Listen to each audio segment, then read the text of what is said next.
আসসালামু আলাইকুম। 2 থেকে 3 হাজার রোজাদারের সঙ্গে একসাথে ইফতার করার জন্য আজকে আমরা যাচ্ছি সুন্নিয়তের ক্যান্টনমেন্ট জামিয়া আহমদিয়া সুন্নিয়া কামিল মাদ্রাসায়। জামিয়া আহমদিয়া সুন্নিয়া কামিল মাদ্রাসায় আসার জন্য চট্টগ্রামের যে কোনো প্রান্ত থেকে আপনাদেরকে প্রথমেই আসতে হবে মুরাদপুর। মুরাদপুর থেকে টেম্পুতে করে মাত্র 5 টাকা দিয়ে সরাসরি চলে আসবেন বিবিরহাট। বিবিরহাট থেকে পায়ে হেঁটে খুব সহজেই মাদ্রাসায় চলে আসতে পারবেন।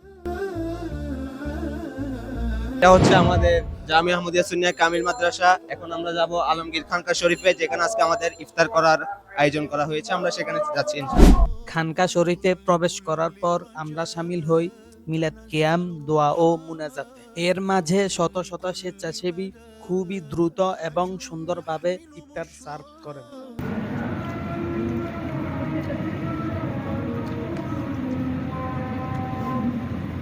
তো আজকে ইফতারের আইটেম ছিল খেজুর, ছোলা মুড়ি, আলুর চপ, পেঁয়াজু, শরবত এন্ড বাংলা সেমাই। তবে সেমাইটি ছিল একটু ভিন্ন স্বাদের, যেটা আমার কাছে খুবই ভালো লাগছে।